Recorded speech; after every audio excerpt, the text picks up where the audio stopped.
Hey Matty, did it snow? It did. Let's take a look. Oh yeah. And it's still snowing. Winter Wonderland.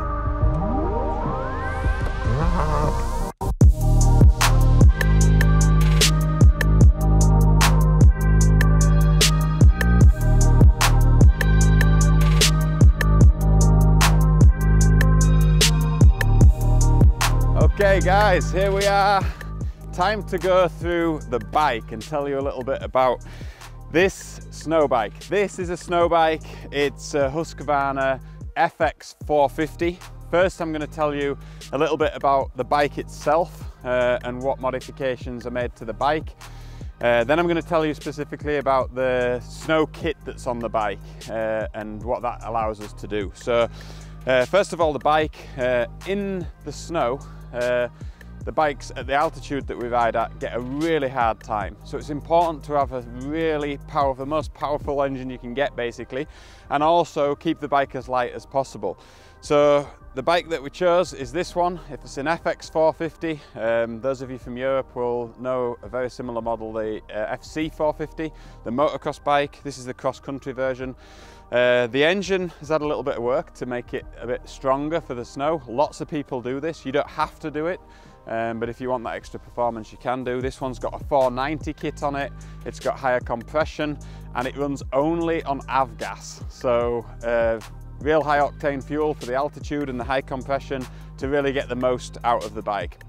So that's the motorcycle. Other than that, the gearing changes somewhat, so lower the gearing because you're not going to pull the sort of speeds that you do on a motorcycle in the snow because of the drag and everything. So all the gearing has to change, and I'm going to come onto the sled in a little bit. Other than that, on the bike, the handlebars have got bar risers in, make it more comfortable for the type of riding we do. We've got these big protectors on here for branches and bushes in the trees, keep the snow off, and also to keep somewhat of the cold off your hands because it gets really cold when you're riding. But to talk a little bit about the handlebars, it's actually got heated handlebars, so stop your hands getting cold. It's surprising you don't really have to wear massive gloves where you can't feel the handlebars. You can just wear normal insulated gloves, and the coolant from the motorcycle goes through the handlebars to warm the handlebars, and this is really effective. I'm really surprised how it works. Keeps the hands warm. I actually wish that I had it at some places on my world travels when I was traveling, so I might look at getting a kit for my adventure bike if I'm going to do any cold adventures.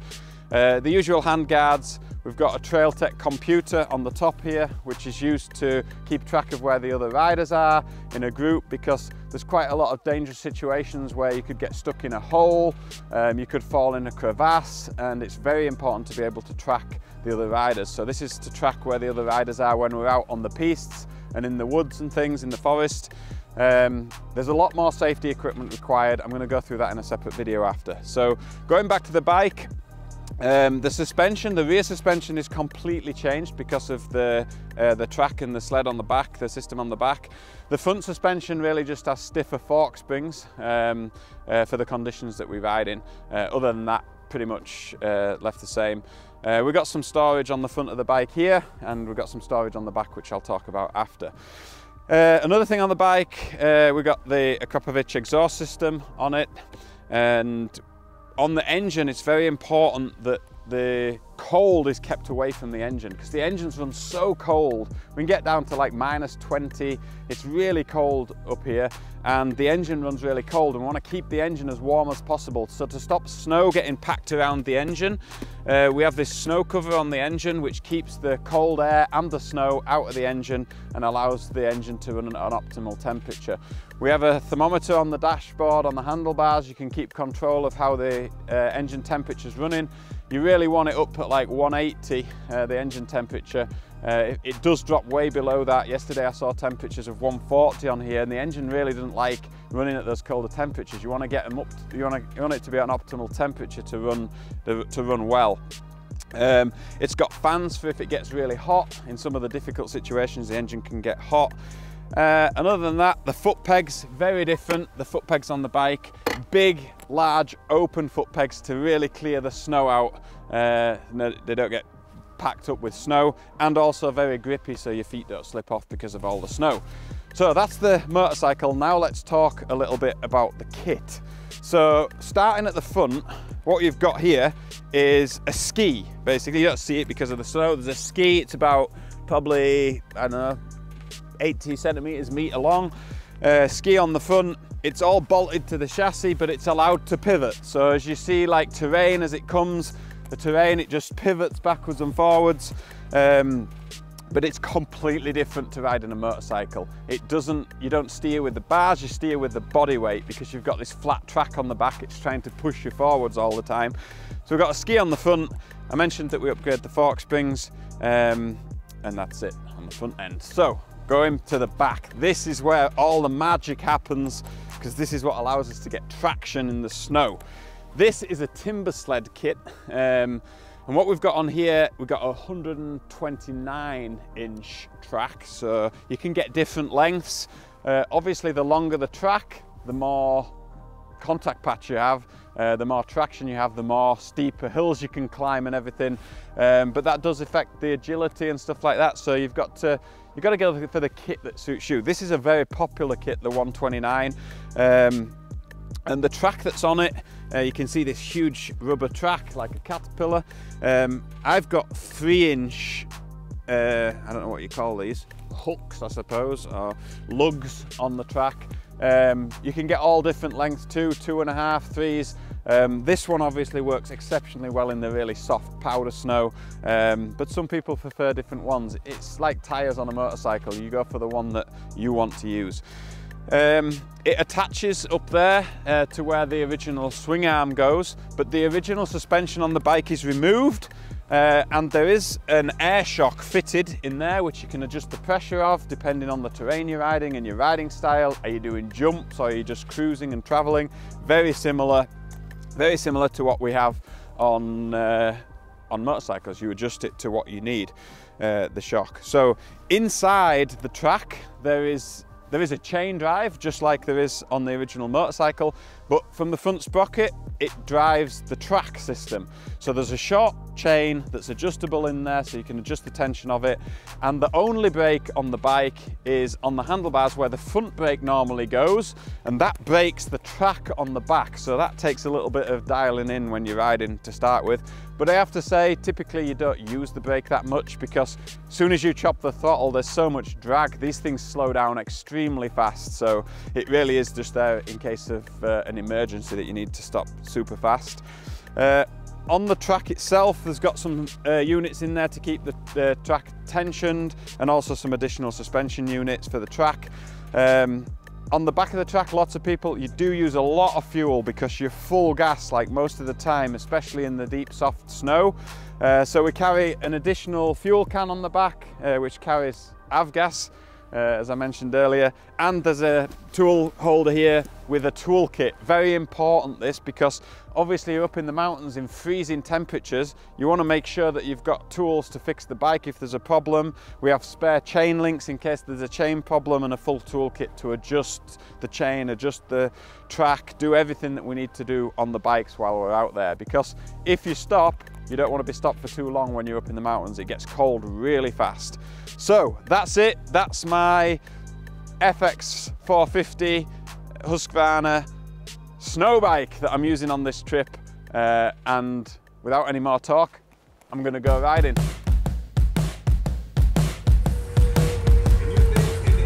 What a morning, look at this. Another average day in Revelstoke. Another average day in Revelstoke.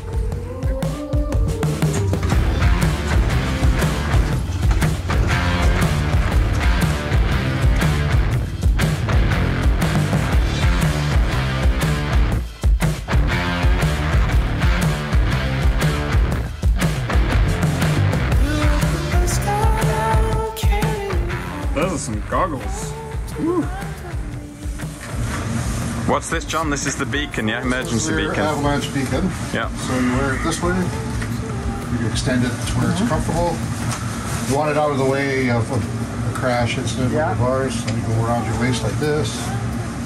Stick it here. Leave it attached to the lanyard. Yeah. Because when we're searching, we need just to have this one drop in the snow and lose it. So on this one, you turn it on like this. This is in transmit mode. Okay. So everybody will, throughout all day long, will be in transmit mode. So there you go. It's transmitting. This one, turn it on. And to go into search mode with it open. This is what Captain Kirk had on the Starship Enterprise. Yeah. Beam me up, Scotty. Yep.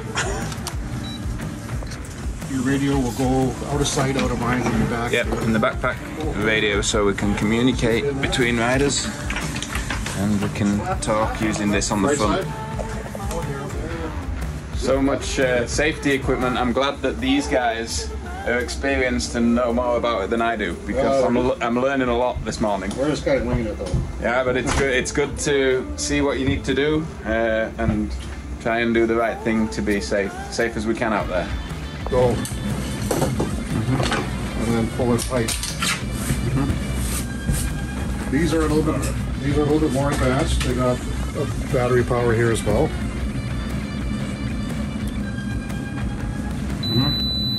So what you'll do is, Buddy's down there. This is where you think he is by your mark on the surface. Yeah. And you're going to start in small circles, probing the ground until you hit him. Yep. And you're going to get bigger and bigger and bigger until you get a strike. Yep. So it's snowing pretty good. Bikes are ready. First day on the snow. Ready to rock. Alright, first time on a snow bike. It's going to be a steep learning curve. In my shoes, world on my shoulder, heart full of blues out in the dirt. Alright, so you don't steer, you just lean.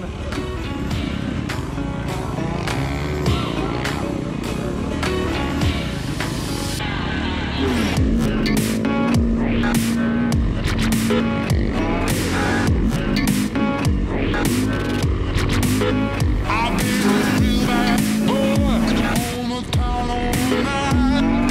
Started to calm down with the morning light. I'm in the dirt, down in the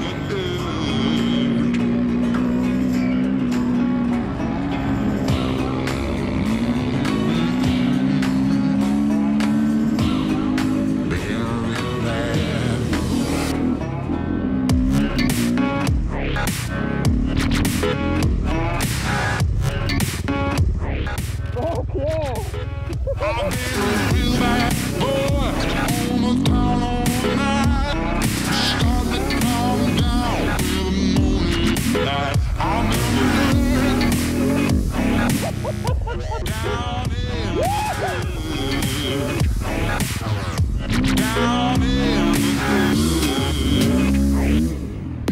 down in the down in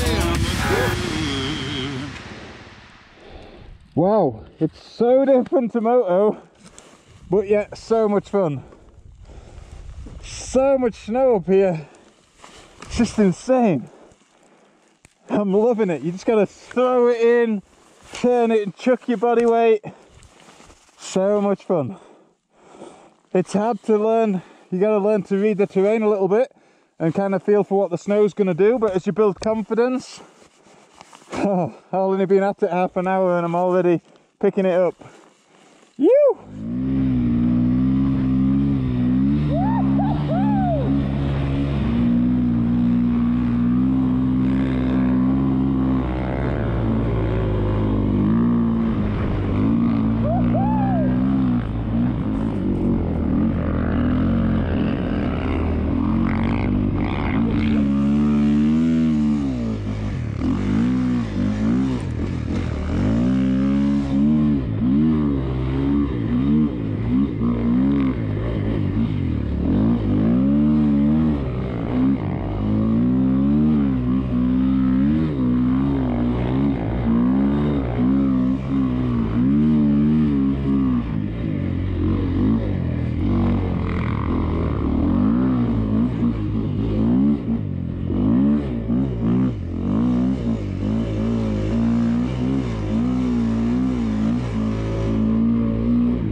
right?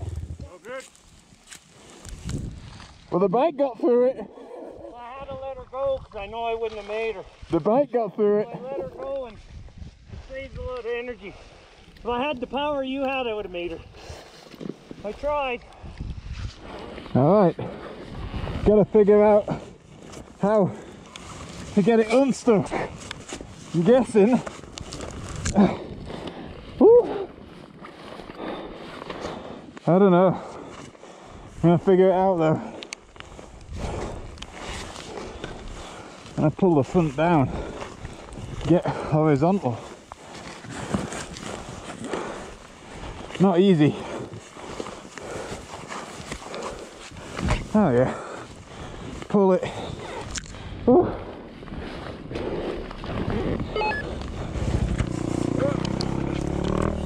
Woo, that's hard work.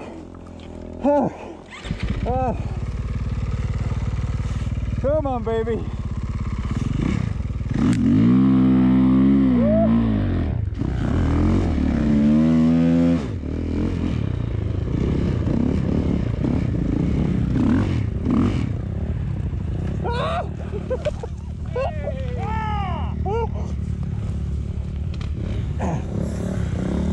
Alright, first time out in the snow. What an experience! It's deep! Woo! Alright, finding my feet. Good show. Well, here we are. Time for some break, lunch break, but this is the fucker responsible for all this good fun. Look, you, it's all your fault. Go for it. An awesome one. Cheers.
So that's it, first day on the snow done.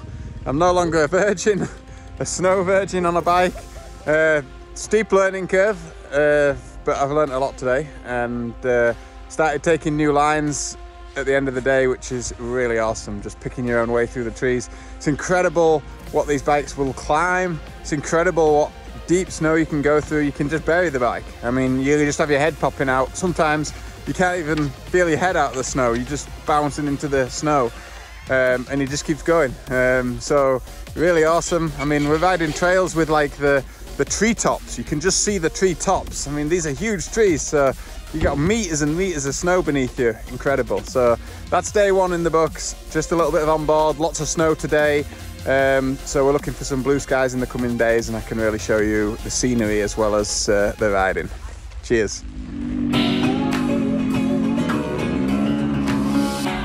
In the next episode, we get out for a lot more riding. I get more comfortable with the bike, we take on bigger challenges, and we have a lot of fun.